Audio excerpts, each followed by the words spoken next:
Jake Paul and Mike Tyson now have been suspended from boxing after controversial fight in Texas. This profile on X posted it anonymously one day before the fight, explaining everything before deleting it today. A fake script has been going around that said Mike Tyson will get KO'd in round 5. Mike Tyson's legendary career has officially ended following a court ruling banning him from boxing for life. The decision also dealt him a significant financial blow, leaving the former champ visibly shaken. But before we feel too sorry for him, let's not forget his controversy. We are upset over the Jake Paul and Mike Tyson fight, with some people claiming that it was rigged because many people bet a lot of money and they lost a lot of money. Controversial antics. Tyson's infamous beast mode training videos showed him ruthlessly breaking his coach's lip and injuring sparring partners, earning him praise for his raw power. Yet when he faced Jake Paul, his performance felt more like a staged exhibition. Is talking about how staged this fight was. I do believe it was scripted. And I believe that Tyson was certainly held back. Look, I'm a fighter and I can see it. It goes on the record and it was sanctioned. So Jake Paul paid to get the W on his record? For what? For your own personal satisfaction? Dragging out rounds for show rather than delivering the knockout fans expected. While Jake Paul's antics deserve their own critique, the spotlight here is on Tyson, who let down fans who still believed in his prowess. His fall. Mike Tyson fight. Interesting. Script. How so? What do you mean by It's just script? weird. It's just Like scripted in what way? no, I don't know. I actually really like Jake Paul. It just seems so. It's odd, bro. The timing. It's a timing. I mean, He it's fights obviously two- odd. No, he fights two no names, beats him. From grace isn't just about age or declining skills, but a culmination of poor decisions and a lack of accountability. What exactly? The whole thing was scripted. The whole thing was just a money grab.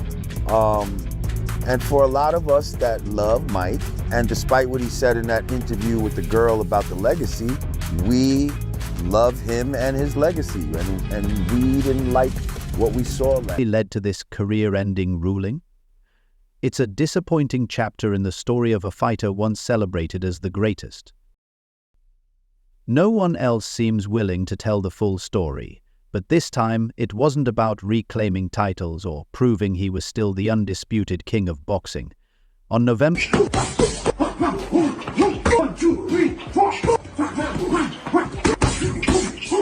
15, 2024, it was about something deeper, or so we were led to believe. At 58 years old, Mike Tyson wasn't just stepping into the ring. He was trying to convince the world, and maybe himself, that the fire of his glory days still burned bright. The stage? A Netflix mega event billed as the fight of the decade? The opponent? He's in that ring, you have to fight like his life is dependent on it, because it will be. I truly believe that there's a lot of people who, see me as an arrogant ass, which I can be sometimes, but I'm just having fun and entertaining the world. For a moment, we believed him. Analysts were glued to their screens. Twitter was a Tyson love fest, and even skeptics couldn't resist tuning in to see if the old lion could still roar. He was on a paper, it had PR everything. blitz that had fans salivating. Footage showed him unleashing devastating combinations on punching bags, moving like a man half his age, and grunting mantras like,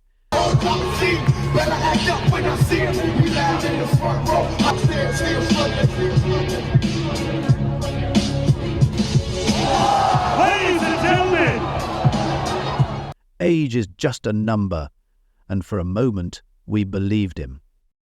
The spectacle captivated everyone, with analysts glued to their screens. Could Tyson defy time and expectations, or was this all just smoke and mirrors? Fans hoped for magic, but the truth would hit harder. Twitter turned into a Tyson love fest in the weeks leading up to the fight. Round one was supposed to go like this. The opening bell rings and Tyson, showing flashes of his old form, immediately stalks forward with his signature bob and weave style. Paul maintains distance, circling the ring cautiously. Tyson lands a few jabs, but Paul's youth shows in his superior ability. Even skeptics couldn't resist tuning in, curious to see if the old lion could still roar. On paper, it had everything: the raw power of a boxing icon versus the brash confidence of a Gen Z sensation.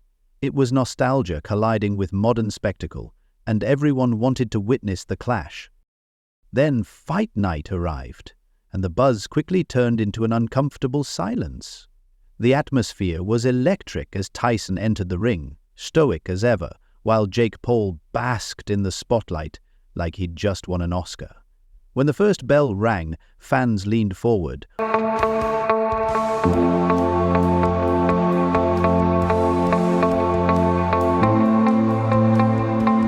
waiting for Tyson to charge in like the Iron Mike of old, ready to remind the world of his legendary power.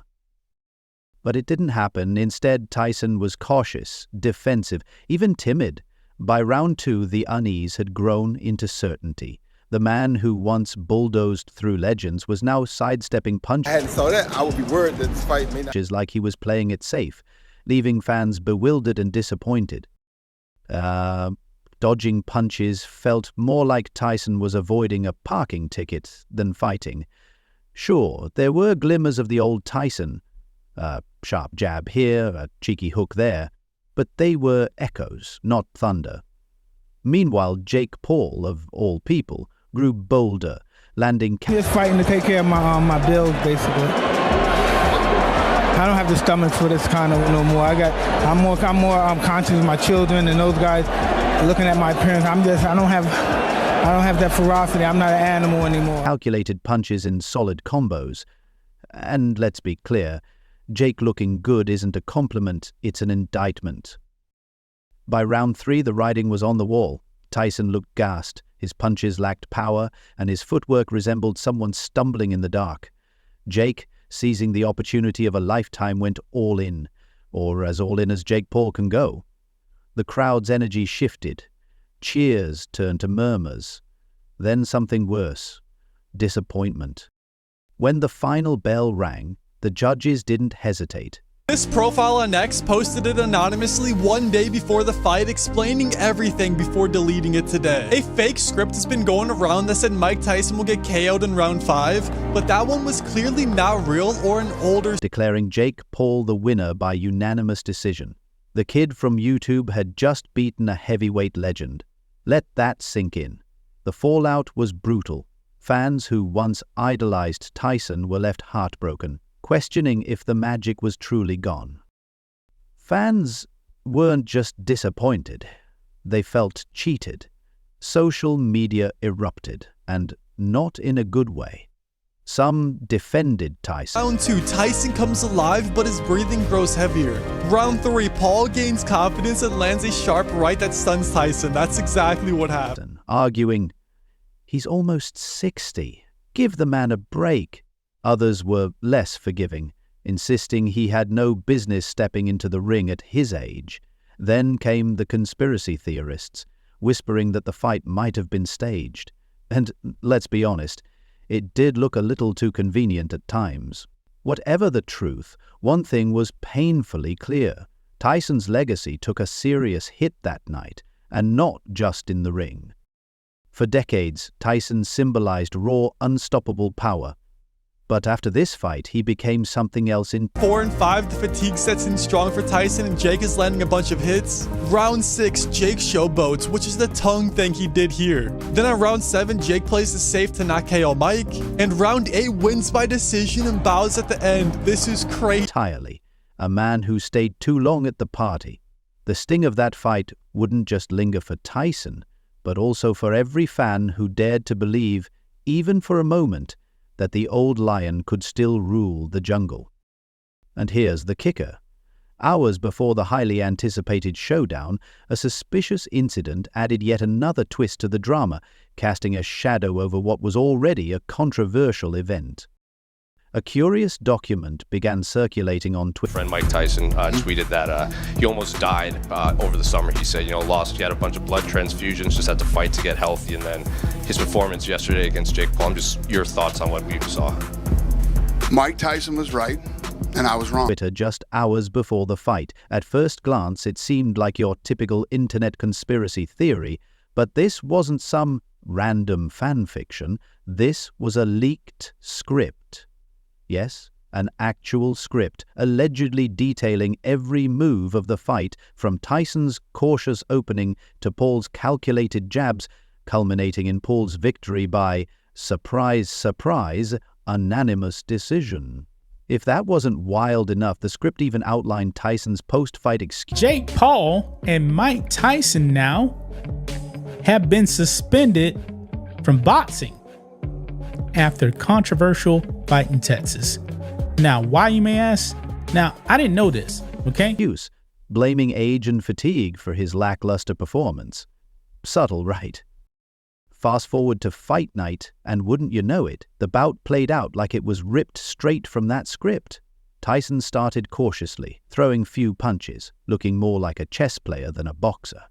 Meanwhile, Jake Paul, armed with the confidence of someone who's never taken a real hit, began landing punches exactly as the document predicted. By the third round, the deja vu was Just got Netflix sued.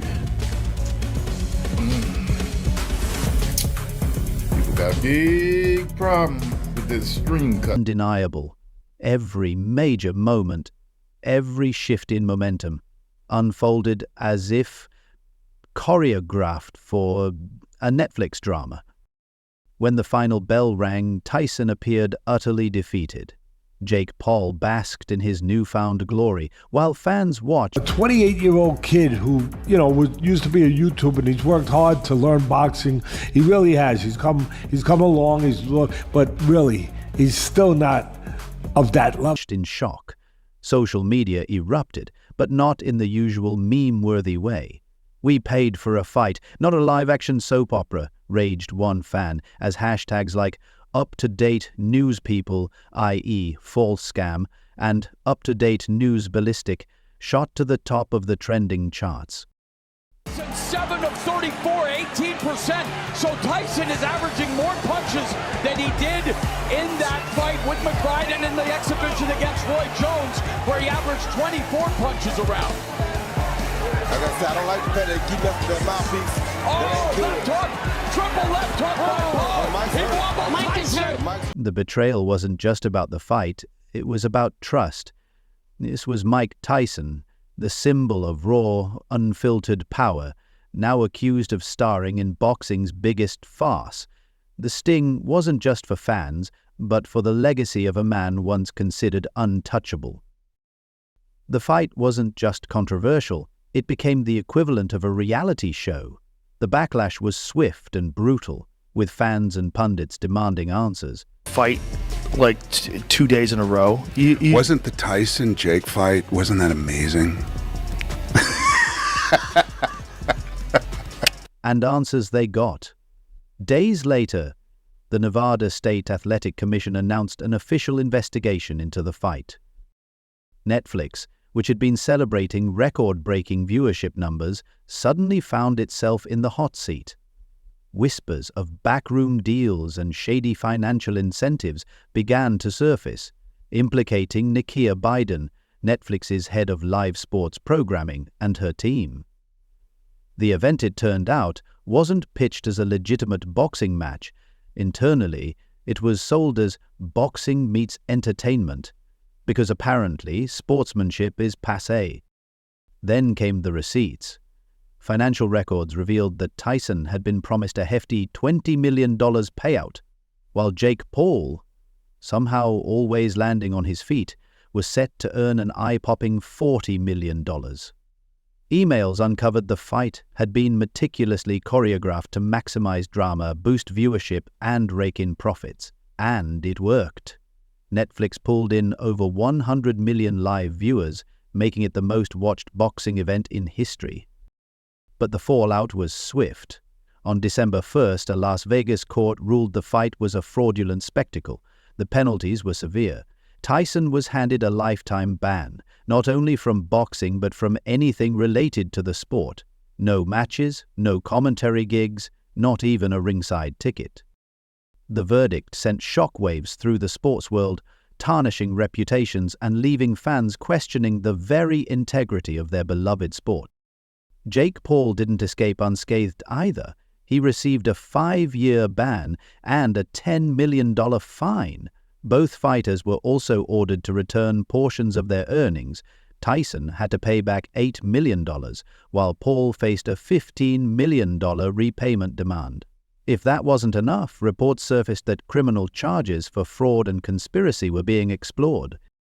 For Tyson, the fallout was catastrophic. This wasn't just about losing money or being banned from boxing. It was the collapse of a legacy decades in the making. Fans who had stood by him through his wildest controversies, scandals, and defeats now felt utterly betrayed. This wasn't the Tyson they admired, the man who clawed his way back to respectability after hitting rock bottom. This was something else entirely. The baddest man on the planet had become just another headline in one of boxing's darkest chapters. The damage didn't stop there. Boxing purists called the event a stain on the sport's integrity, while casual fans questioned whether they could ever trust another high-profile match. Tyson's fall from grace wasn't just a personal tragedy, it was a blow to boxing itself. The man who once embodied the raw, unfiltered essence of the sport now stood as a cautionary tale. His story became a grim reminder of how quickly a legacy can crumble under the weight of greed, spectacle, and misplaced ambition.